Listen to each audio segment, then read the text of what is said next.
Welcome to the Coast to Coast podcast, brought to you by Play Picks and the Lines, coming to you from the West Coast. Josh Lander, joined by my guy Nate Weitzer on the East Coast. And we are looking at the Brooklyn Nets headed to LA, taking on the Lakers on Christmas Day. In this one, make sure you are liked and subscribed to that page, as we got a video for each and every one of these 5 games on Christmas Day, Saturday slate. And as always, if you do still need a FanDuel or DraftKings account, head to fdpicks.com or dkpicks.com and find those listings in your area, such as what we've got for today. Nate, let's get into it. Yeah, the Nets are -1 at the Lakers, despite having about 10 players in protocol. It's almost as if odds makers don't even know what to make of this situation, and they just set a pick'em line and said, have at it, public.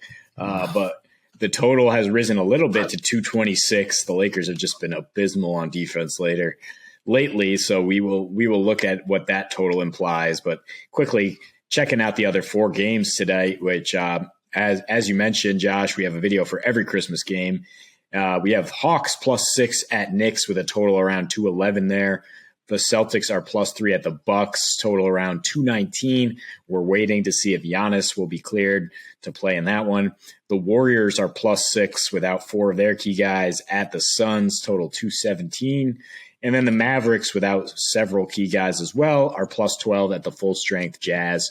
Total of 214, which seems very low for a Utah Jazz game there. But we are talking Nets, Lakers here. And how embarrassing is it for the Lakers that they are 1-point underdogs to a skeleton crew Nets team that gets 3 guys off protocol on Thursday just to be able to play this game so that it was not postponed.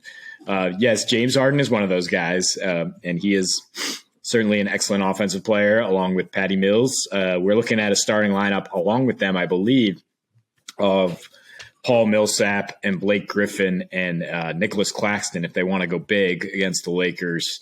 They might want to bring Millsap off the bench. Available players also Javon Carter, who just cleared protocol, Langston Galloway, Shaq Harrison, James Ennis, and Wenyen Gabriel for the Nets. Obviously no Kevin Durant on that list, along with no LaMarcus Aldridge, James Johnson, David Duke, DeAndre Bembry, Bruce Brown, Cam Thomas, Kessler Edwards, and the rookie Day'Ron Sharpe. The Lakers are missing Anthony Davis, and they're missing a few other guys that have been out for a while. Malik Monk, Avery Bradley, Trevor Ariza now out. But they still have, Westbrook and LeBron, who right now have been trying everything they can do to carry them offensively, but their defense has just collapsed as a result. Just a truly embarrassing 138-110 loss to the Spurs their last time out. They gave up 69 bench points to the Spurs team, which is not particularly deep. And LeBron and company, came right back, scored 68 points on the other end. LeBron had 36 points on a 36% usage rate. He always comes to play on Christmas. I think the starting point, which I've hammered on our last 2 player prop videos, is to take LeBron's props right now, especially against a short-handed Nets team that's going to be throwing Blake Griffin at him and other guys. Claxton is still not 100% from a non-COVID illness, apparently. He has not played many minutes when he has appeared for the Nets all month. So I question their ability to protect the paint with Griffin and Millsap as small ball 5s there. I think the Lakers will be able to exploit that with Westbrook and LeBron attacking, and Dwight Howard and DeAndre Jordan potentially getting in some dunker situations there. The Lakers, they have oscillated a little bit and bounced back. They're at least 9-7 straight up after a loss. You'd think after such a blowout loss where they really were not expected to lose that badly, that they should be able to bounce back and maintain some pride here at home. I think that I'm not ready to buy the Nets as currently constituted.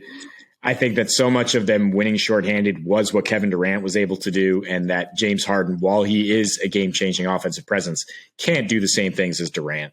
And I think that in his first game back, they will come up short. And I actually feel pretty confident that the Lakers are going to be able to win this game. And I like the fact that the money line is, even money or slightly better for them at home here. Yeah, that loss to the Spurs. I mean, we had a pretty good day yesterday on Thursday night slate, getting our games right there. We talked about the Milwaukee Bucks and Dallas Mavericks. I wanted to talk about the Spurs, who I wanted to take their money line against the Lakers, but we got it all right, so it doesn't matter. And we did get that mentioned there in the player props video at least, but this one is a little different. I felt the Spurs at full strength. We're definitely a better team. They turned it around on the road. The Nets, there's nothing to work with here that you can go, okay, this is some sort of precedence. This is a use case that is relevant to today's game because they played with all of those guys missing in another game. And it's really, there isn't. There's just, they haven't even played in their last 3 games were postponed. They haven't played since the 18th when, they lost to Orlando with no KD. Harden was also out of that game. And then a bunch of the other guys that are out in protocol that you mentioned earlier as well were also out of that game. So not much to learn there. They lost to Orlando. I don't know what you want to do with that. Interestingly, with in terms of Harden playing without Durant, which is what you look at right now, because even though these stats in 2 games without Durant they're not quite indicative of tomorrow game on Christmas because of all the extra players outside of KD that are missing, but in 2 games this season without KD, James Harden is averaging 30 points, 10.5 rebounds, and 8 assists. That said, he's shooting the 27% from the field, 24% from 3, and 91% from the line, 26% usage rate. I don't know what you want to do with that. I mean, James Harden's going to be chucking. We already knew that. If you needed those stats to help you out and confirm, he's going to be chucking. He'll be the one doing most of the shooting. I expect his usage rate to actually climb to above 30% in this game. But without KD for 3 games total this season, including those 2 that Harden did play in, their offensive rating drops expectedly from 111 to 106. Their defensive rating jumps from 108 to 111. They're averaging about 104 points per game in that time. So, as far as the total in this game and what that tells me, I don't think there's going to be the ability to score. Brooklyn's not going to be able to put up those points. James Harden, we're still wondering if he is going to return to James Harden true form yet, or if this is the beginning of the decline for him.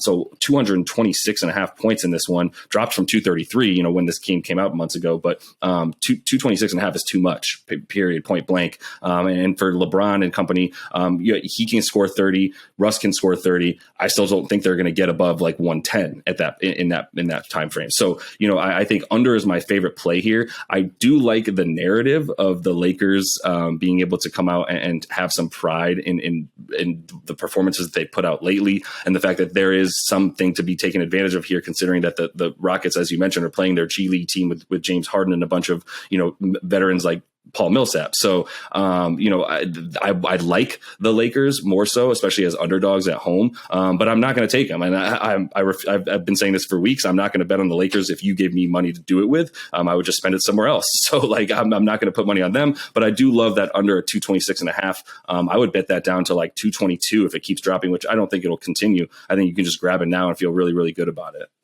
Yeah, that's a good call. Yeah, because I'm not buying the offense with James Harden replacing Kevin Durant in that role. And even with Kevin Durant, I mean, they were under in six of their last 9 before the shutdown here. When they go outside of the division, the Nets are under in 16 of their 24 games this season. And the Lakers, you look at their last few home games, they got blown out by the Spurs. They gave up 108 to the Suns, but when they've played below average offenses, they have shut it down to a degree and gone under. You look at the Magic and the shorthanded Celtics in those recent results. They still have some crafty veterans out there. As long as they don't play Isaiah Thomas too much, they should be decent defensively. But for me, it's more about just kind of the rust that I would expect from some of these Nets guys, having not played since 12-18. I mean, Harden hasn't played in much longer than that. And just a lack of spacing and offensive firepower around him. I do like Shaq Harrison, nice player off the bench. But I think that the Lakers, if they are at all well coached, and granted Frank Vogel is out in protocols, but if they know what they're doing, they should be able to stay attached to Patty Mills, make Harden, turn Harden into an awkward jump shooter, and be able to limit this Nets offense. So when that Nets team total comes out, I probably would be looking at the under there, but the overall under as constituted is too high. It seems to be just based on the fact that the Lakers were just absolutely dreadful in their last game, but they should bounce back defensively. Yeah, I mean that was brutal, 138 to the Spurs. But I think that Spurs team, in full form as it is better, much better than this Nets team. And you would consider the Nets still pretty a good offensive team if they they've signed a bunch of their young guys are all guys who just love to come out and pull. Overconfident guys like Cam Thomas, David Duke Jr. They're not playing either. So that instant offense, create your own shot, isn't there. We both know we were both looking at James Harden going, I don't know if he's the guy that he was on. He doesn't seem to be the guy that he was on Houston. He's going to need to show us that he is before we start believing that again, where he can just take a bunch of randoms and put up 35 and 12 and 9 assists. It's not the same team. We don't know what he has around. Javon Carter is one of those guys that loves to pull, but still, there's not enough there. That team total for the Nets, I would definitely hammer. And then I would love to continue to take that under and feel really good about all of that. LeBron, absolutely take his props. I think we know James Harden without KD is going to be pulling, even if he's shooting splits that are under 30% all over the place. So those are some guys you might consider, but I think 226.5 still way too high. So loving that under all over the place. And that is all the time we have for this one. Make sure to like and subscribe to that page so we can check out all 5 videos we have for you on that Christmas Day slate. And until we see you next, happy betting.